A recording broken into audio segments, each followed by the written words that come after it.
Everybody, it's Brittany again. I am coming here today to re-record one of the first videos I made for our coaching page. So that's what I want to do today, and I hope you enjoy it. So how we're going to do this today is I would like you to have a journal and a pen, and I'm going to ask you questions, and you can write those questions or you can just write the answers to those questions.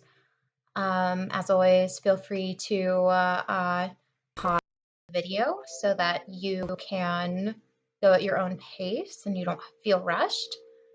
So this is very practical and simple and not very complicated, and I really hope you enjoy it. And yeah, so this is for you guys.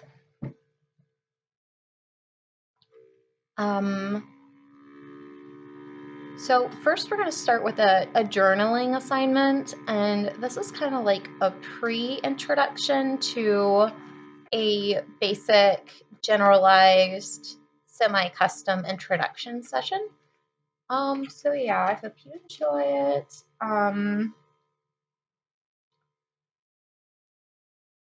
So the first journaling question, there's two here for before we start our other questions, is what would you do if you knew you couldn't fail? And the second question is very similar, is what would you do if you didn't care what other people thought about you and money wasn't a factor or a need? I considered just going through this and rewriting it all, but I don't know. We'll just keep it how it is, and we can always rewrite it however we want. Just take what you want, leave what you don't want, and add what you want to add that's your own. So what I also did is the other stuff is more practically what they taught us. It's more logical. You're always supposed to start every day thinking about what you're grateful for and what's going right in your life. And that sets the tone, it gives you momentum. And in psychology, it leads to making greater choices because you're focusing, you choose your focus. And when you focus on what's going right, you make positive, healthy, constructive, joyous choices. And if you think too much about what's wrong or inflexibility or judgment, and all so much is so common to the human reality, it's just like when you focus on what's going bad, you tend to get stressed and unhealthy and weighed down and make destructive, less quality choices. And flexibility is important. So after you write down those questions for your journaling, we go into the actual coaching. And this is a sample of what a very beginning introduction coaching sounds like. And what we want to do is we want to get a very large perspective, and then we can like kind of figure out the timeline for that and start going in a direction and have guidance and an outside source to help you feel supported. And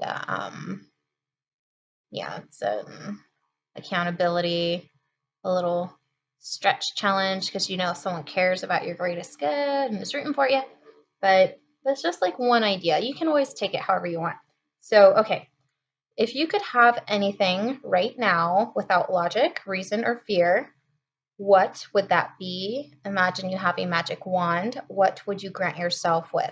I probably should rewrite this, but this is what I got. You can enjoy it. So our next step is, why is that important to you? How would that change your life to have that? Answer each one of these separately. And then ask again, why is that important to you? What would you do differently if you had those things? And the reasoning behind this and the logic behind this is you just keep asking yourself why and what would change and how would that make your life better? What would you do differently? And why does that matter? And the goal is to discover the reason behind your reason, is like the why beneath the why is how they call it in our training. And you just want to find the reason beneath the reason of why you want what you want. You know, it doesn't necessarily have to be a drive, but like, don't you ever wonder the reasonings? There's like a underlying reason for a surface idea that we think we want. But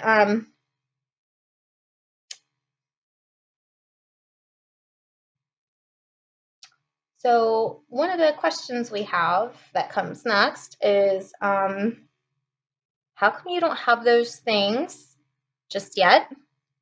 And what is in your way so far, or slowing you down, or stopping you from having those things that you want, whatever your ideal goals or ambitions may be? What things that you thirst for, that you're searching for, that you want?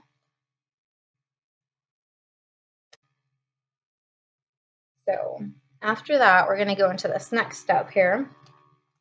And it says, imagine you have what you want. What does that feel like? Look like? Sound like? You try to really get in tune with the visual of having exactly what you want and all the sensories, and just try to get a little detailed in that.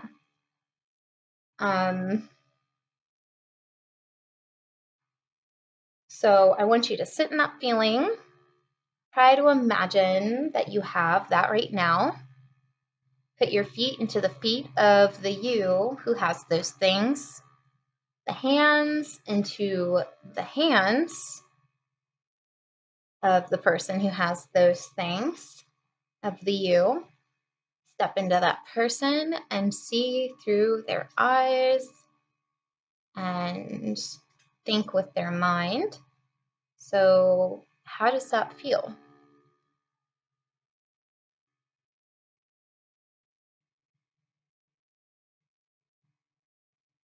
Is there anything bad that could or might happen if you had and did these things? What could they be? And the reason for that is because in our primal human minds, there's so much fear in change and the unfamiliar and the unknown.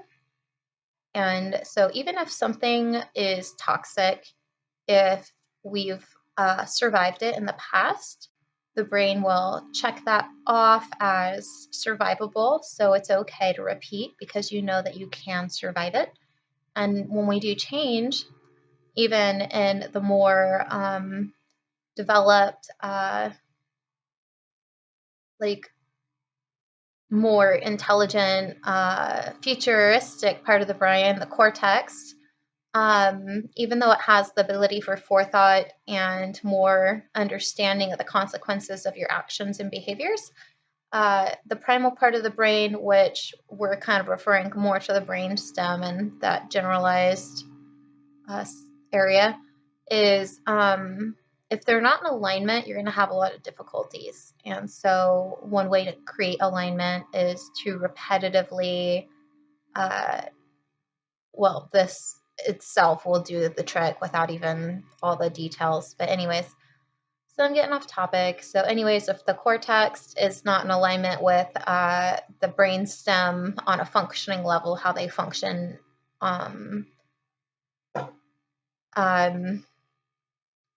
then it'll be difficult to get your habits to stick. Your changes in your habits, your behaviors, your beliefs, and your identity will be difficult to change if you have underlying fears that you'll lose something, like you might not be accepted, somebody might hate you for it, someone might try to hurt you for it. And so what we do is when we figure out what we fear we may lose or have to sacrifice or whatever the fear is, we reframe that thought and we say to ourselves, like, okay, is that a sincere, logical truth, fear? Or is that just a fear that is a belief, and we might be able to reframe it in a way that serves us better? Like, often we say we have this or we have this. Like, for example, common example, they say, I either get to eat what I want and be like obese or something, just like, I'm sure there's a gray area, or it's like, I can't eat anything and just like that's the only way I can lose weight is by restricting myself. Well, in the Health Coach Institute, we were taught that a lot of weight loss has to do with who you are and not entirely about the content of your diet. And flexibility and stress management are really big players with ideal health, because stress is just like a health killer. And but always like you make your own decision. And yeah, so that's what they teach us, at least, and that's what's really worked for me and served me, is managing my stress. And if you're not like in touch with yourself, you might lose track of that, and it might kind of get out of control, and then you have to, oh right, that's happening, rephrase that, step back, look at that differently. Like, stepping back is huge, real huge, and transformation and gaining awareness of what's going on inside ourselves and in our lives, and what we're doing on accident or on purpose. Just kidding. Anyways, back to topic. So instead of losing something, you rephrase it as, oh, okay, I get to keep that and I get all the good stuff. So the things that I fear will go wrong aren't true. Or instead of it having to be that way, it's possible that not only will that not happen, but the opposite of that will happen. Something good will happen, and I get everything I want, plus good things happen. So instead of people no longer accepting me, people accept me more. Instead of those things changing me and making me less of who I am, they actually amplify my abilities to become more of who I am and who I want to be. And if you can get as deep and wild and who I like to be, who you were made to be. How fun is that, right? So so that's stuff there. And our next section says, once we get all through all that, pause if you need, just journal out your stuff, do this with a friend, do whatever you need, just relax, have fun, and be open to the experience. So what needs to change in order for these things to become a success and happen?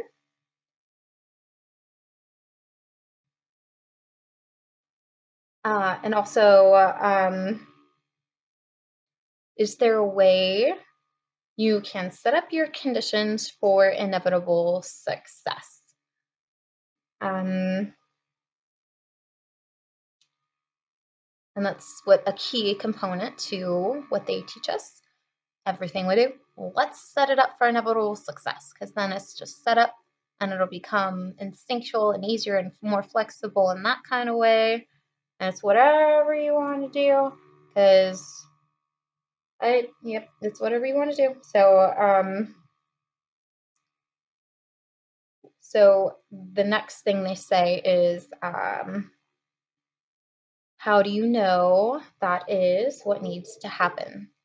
So some of this is theirs, and some of it I took and I rewrote and made my own. And I also need to rewrite this because I feel like I've had some breakthroughs, and this no longer applies to who I feel that I am, in moderation, with it within reason. It's not exactly who I feel I am anymore, and so this is who I used to be. And And we're always continually evolving and growing and processing, so this is valid, but I would just rather rewrite it into my own voice instead of my old voice before I had some breakthroughs. So, um, so now we're going to go into this next part, which is pretty fun and juicy and more self-led, which I prefer. I love self-ledness. So, now that we know these things and have discussed these things, what would you like to do now? It's your turn to make action choices for yourself based off what you want. So, what are some actions you can take today? What actions would you like to take? And when is your deadline? So, what actions would you like to take? And what is your deadline? So, frequency, duration, or qualities of your action steps. So, so that was practically the last of the initial investigation. And if we would do this one-on-one in a different thing set up, this is what we'd be doing together when we work together. And so that's what it looks like. And so here we're going to go to our next couple words. And I think we have just a little bit over 2 paragraphs, and that's about it. And it says, so one more assignment for you. And this is handy, and I might have worded it differently, but don't words make such a difference, even if the relative intention is the same. So it says, one more assignment for you. This is a play assignment for you whenever you want, however you like, just your own thing. And it says, so we want you to connect your heart and connect to your body as a wisdom and a part of a whole. Ask yourself, what are you saying to your body? Get curious and connected and in tuned with your body. Ask it questions, honor it, acknowledge it, give it constant praise and love intentionally. And something that I forgot and I'm trying to reintegrate into my existence and lifestyle and my mindset, which can easily get off track if you're not careful. If you're not like paying attention to your thoughts, or you don't reflect enough or something. But it's like, don't judge, be curious. And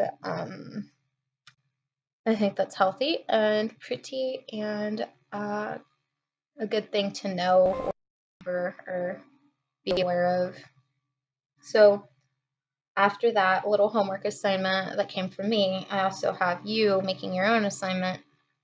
And it just says, like, what other actions are on your heart for yourself to make, small enough that it's doable, big enough that it'll challenge you.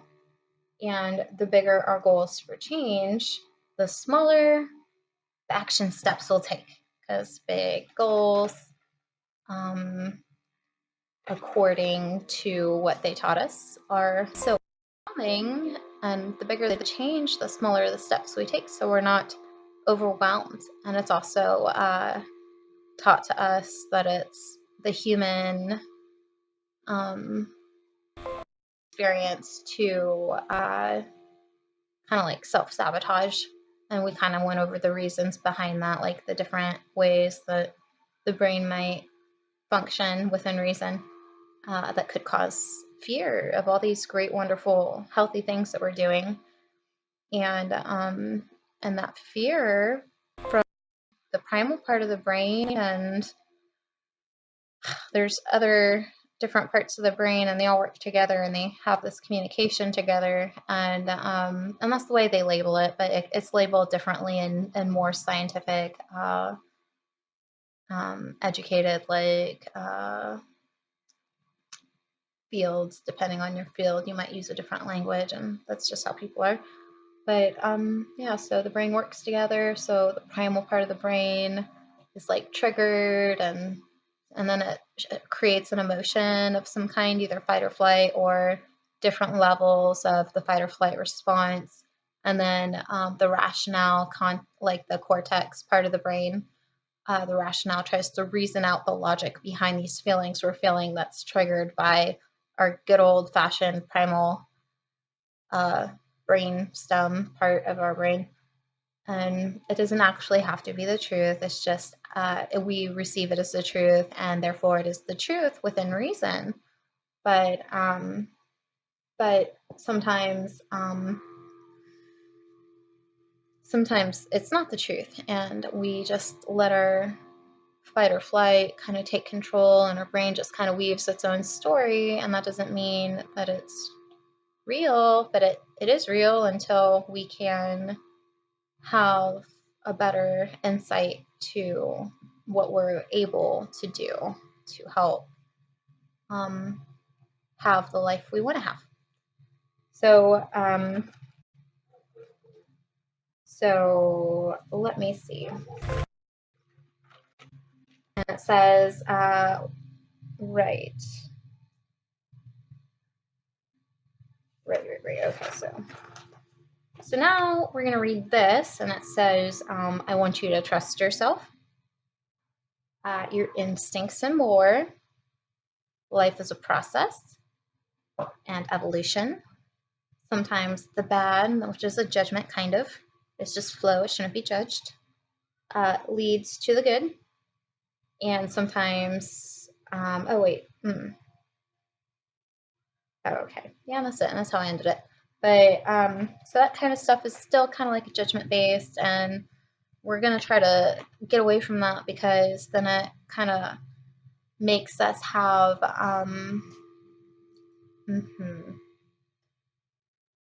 it kind of makes us have like a commentary. So something I think is gorgeous, another person might be repulsed by, and so that label means beauty to me, but that same exact label that I interpret as beauty, another person might interpret differently. And sometimes I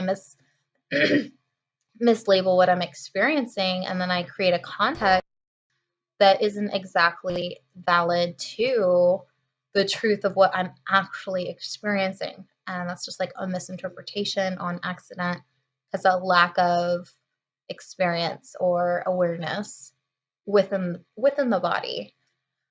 But so I think this is a good thing to add. I used to have a talk therapist counselor, and she said that there are common distortions to the human experience.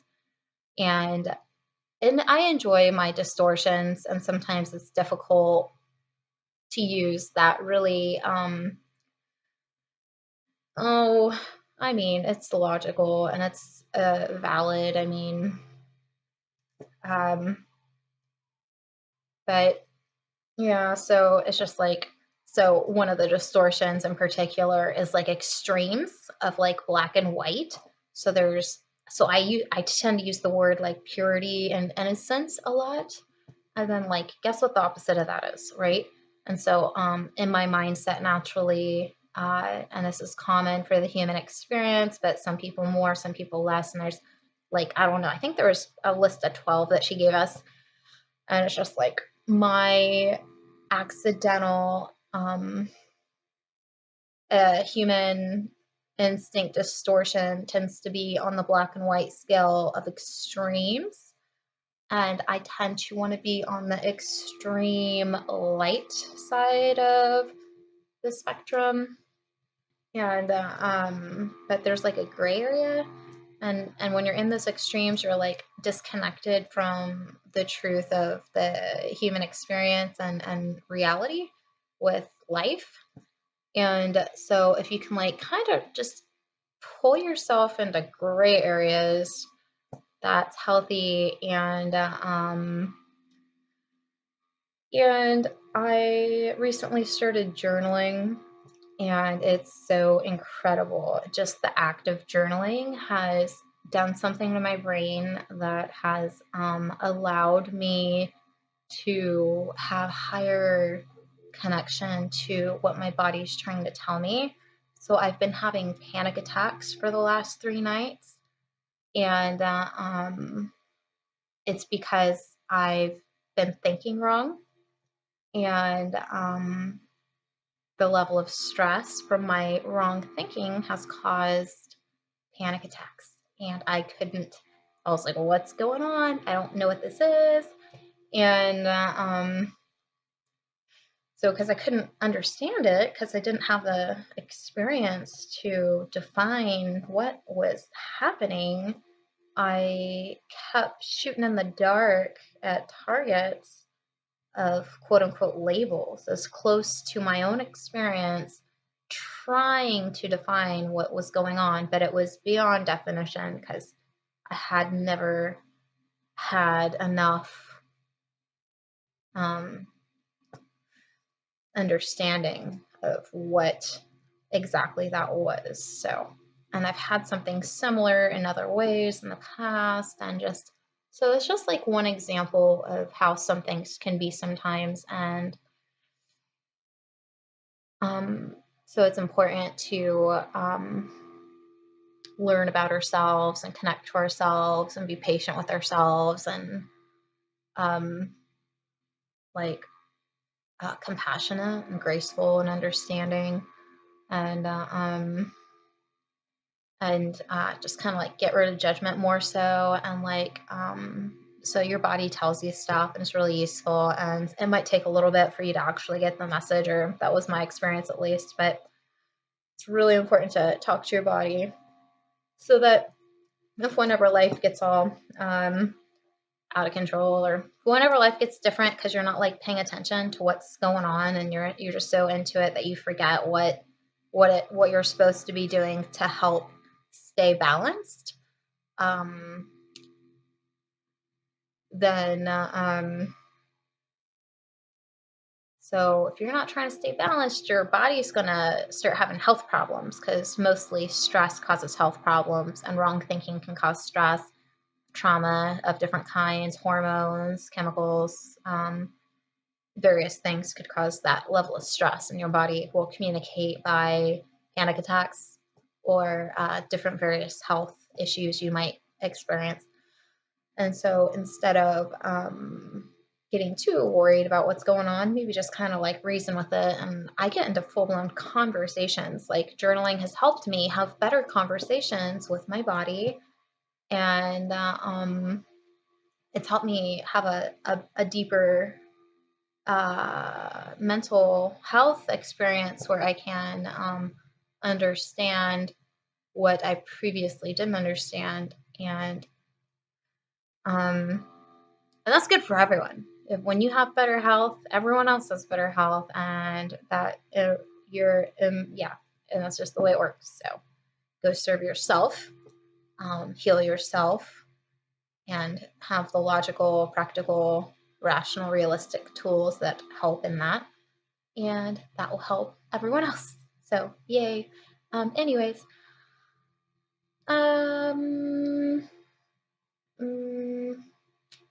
I enjoyed this video, and I look forward to the next one, and this can be a fun journey for all of us at the same time. And as always, I love to hear your feedback, and very curious of any insight or thoughts or ahas, or just whatever, love sharing. I enjoy variety, and I love these differences, and I just immerse myself in it. And so yeah, I might come off as an extremist because that's my natural way, I suppose, on accident, but and I kind of am an extremist on accident without being so labeling and judgmental, but I love differences, and I really immerse myself in them, and I feel like it's very educational to be around people and have connection with people and community and experience other thoughts, and just togetherness. But that's all I have, and and I'm still working on cutting down on ranting. So yeah, I'll try to slowly over time I'll get better at that. And I want you to have an awesome, wonderful, amazing, gorgeous day by day, and always the best. May you have an amazing journey and life filled with all the best things, love and happiness and joy and pleasure and gratitude and anything fun and creative you might enjoy. So God bless you always, because even though that kind of gets a little overwhelming and on the extreme side for me for some reason, I just do think that there is an amazing place for that in my life and in people's lives if they so choose. And I'll work on keeping that within reason and balance, because yes, because that tends to become a very big focus for me, and I'm trying to be a little bit less over the top. So anyways, I enjoy you, and I think that we all have something wonderful inside us, and it's going to just blossom and spill all over the world and be shared with the world, and everyone will be blessed for it. Please never be afraid to share your goodness and what's good in your life, because I think that that is important, and we should always be happy for other people having happy, healthy, gorgeous lives and prettiness, and also want that for ourselves, but just like want it for everyone, and just like hopefully that's fine without being extreme. Yeah, so anyways, I don't think, yeah, so anyways, that's it. Have a good day.